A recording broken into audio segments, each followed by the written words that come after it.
8.3.2 How is the oneness of God and humankind realized? Where on earth is the standard of perfection of sons and daughters, the standard of perfection of brothers and sisters, the standard of perfection of husband and wives, and the standard of perfection of parents established? Where on earth is the realm of the oneness of God and human beings? When human beings, created by God as His sons and daughters, reach maturity and become one, in what position will God be? These are important matters. In elucidating the fundamental core of the universe, these matters must be revealed clearly. If these are not resolved, we will run into a serious problem. What is it that I, Reverend Moon, have agonized over the most? It is a question of how to form the oneness of God and humankind in love. It is the question of how this is explained theoretically. Unless this is elucidated, the theoretical system cannot settle down. Everything is distorted if the fundamental position of human love is not set up. God's love and humankind's love, this becomes the question. The question is whether God's love and humankind's love are the same or different in color. This is a grave question. Where do God's and humankind's love meet? Unless these two meet and form a base of being united in love, neither God nor human beings can settle down together. Although God rejoices, if human beings have a different basis for rejoicing in love, a serious problem arises. How do we achieve the oneness of God and humankind? God is the vertical Father of true love. He is the Father centered on true love. Then, is God close or distant? Is He visible to your eyes or not? Why is He invisible? It is because He is too close. If something is too close, you cannot see it forever. Even in the spirit world, you cannot see Him. This, however, does not mean that He is not there. He exists. There is no one who has seen love, nor is there anyone who has seen air.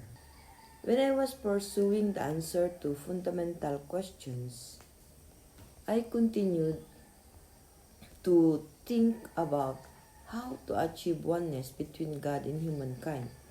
This is an important question.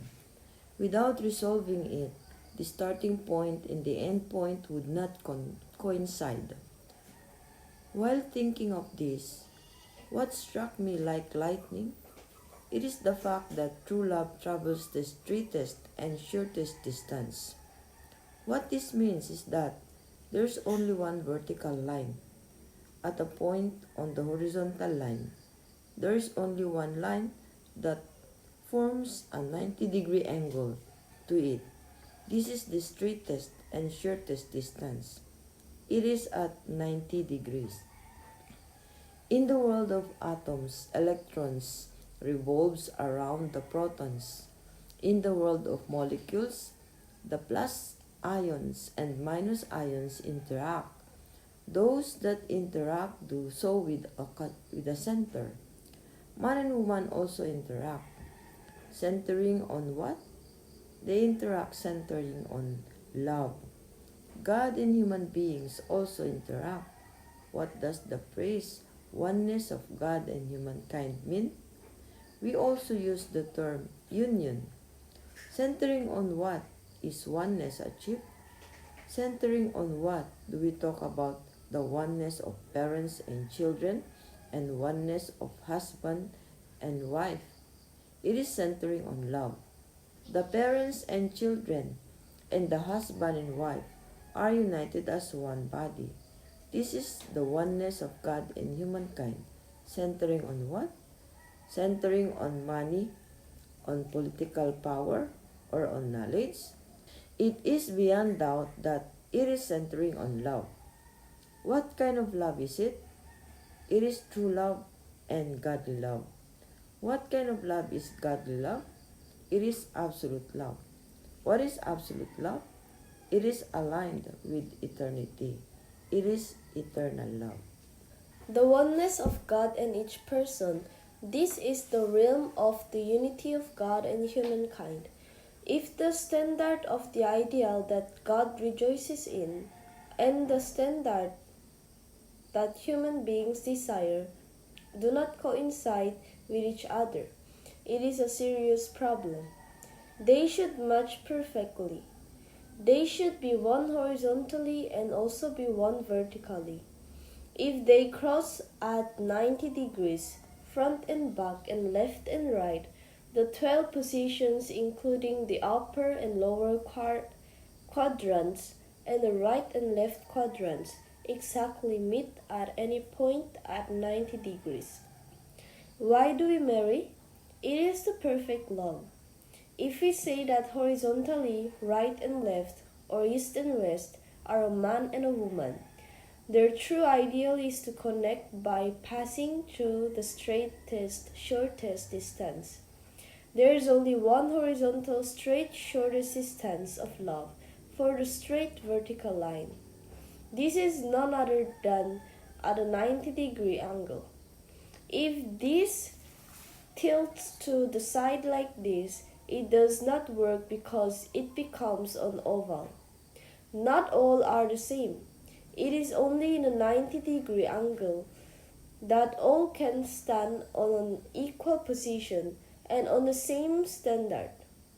There is no other place but at a 90-degree angle that the love that leads to the oneness of God and humankind accrues.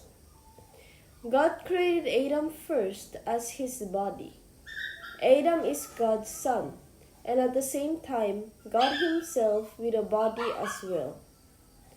Next, God created Eve as Adam's partner in an effort to perfect the horizontal love that is the ideal of conjugal love. Eve is God's daughter and at the same time his bride who is to physically perfect God's ideal of horizontal love. The place where Adam and Eve have reached perfection and consummate their first love after marriage under God's blessing is also the place where God receives his physical bride. God's ideal of absolute love vertically comes down to and participates in where Adam and Eve's ideal of conjugal love horizontally bears fruit. God's true love and humankind's true love start at one point, centering on the starting point of the vertical and horizontal, bear fruit and reach perfection. Who on earth are Adam and Eve? They are the ones who, centering on the ideal of love, unite horizontally.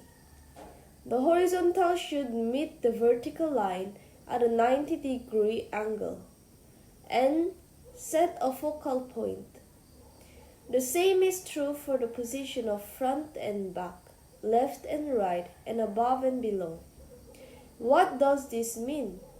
Since God is the subject partner of the dual characteristics, he enters the minds of Adam and Eve, who are focused on that kind of love.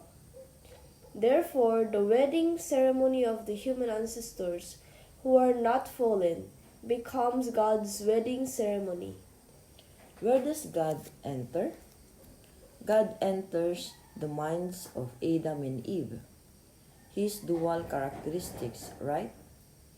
These two enter and merge into one root. Then they are manifested into sons and daughters. They are connected by love, centered on mind, body, and spirit, and have the same root. So, when they have sons and daughters out of this love, would these children go to hell? They cannot be touched or interfered with by anyone. The absolute body, the absolute mind, the absolute spirit, the absolute man, and the absolute woman, bring unification through God's absolute love and through the sexual organ, which is the origin of life, the origin of love, and the origin of lineage. Adam and Eve came as the dual characteristics of the invisible God. It is as if two invisible beings are standing together within one being. They are united in true love and manifest as male character. God then reappears through his son and daughter, who take the position of his object partners to that male character. When they grow up and become husband and wife in love, God descends from above, whereupon he stands in the position of the invisible parent, and they, in the position of the visible parents, become one through the act of loving. Where do the vertical and horizontal merge together? Where does the union of heaven and earth occur? It occurs in front of the vertical standard. The path of love takes the straightest, shortest distance. In order to answer these questions, I have agonized over the question of where these two, the vertical and the horizontal, and heaven and earth, settle down. I came to understand during my efforts that vertical love and horizontal love are situated at the fundamental core of the universe. How do I know this? It is because we cannot go up in a straight way. If so, we would be struck in the same place. But if we leave the horizontal and love only vertically, we would be struck like this. The question then is where this goes and how it turns. It cannot turn. These questions, how they connect. These questions, how they connect, and if there is love of heaven and earth, how should they unite, were serious ones. But one thing that I realized was that love travels the straightest and shortest distance. What is it that Reverend Moon agonized over the most while digging into the fundamental core of the universe? It was the question of how love travels and settles down. Discovering the one thing that love travels the straightest, shortest distance resolved all questions. If love descends from above, when heaven is considered high and earth low, and when true love comes down to the earth from heaven, which route would it take? It is through the straightest and shortest distance. So, what is it? It is the perpendicular path, isn't it? There is nothing else except for the perpendicular path. It is the straightest, shortest distance. If love travels through the fastest, straightest, and shortest distance, the settlement point of heaven and earth can be only one on a perfect plane. It is not two, but is absolutely one. Where did I say that God's love and humankind's love meet? Where is that settlement point? That point becomes the settlement point of love, the settlement point of life, and the settlement point of lineage. Apart from that place, there would be no way of connecting love, life, and lineage. Where on earth is that place? It is where the lives of a man and a woman are connected. It is where the lineage, the blood of a man and a woman cross. God's life, God's love, God's lineage, and the life of a man and a woman, the love of a man and a woman, and the lineage of a man and a woman are connected at this one point, and their descendants rise at this point. Adam and Eve, having their children of goodness and becoming the true parents, means that God physically secures his position as the eternal parent, and realizes his ideal and desire to have an endless number of citizens of the kingdom of heaven in heaven and on earth through their multiplication from generation to generation.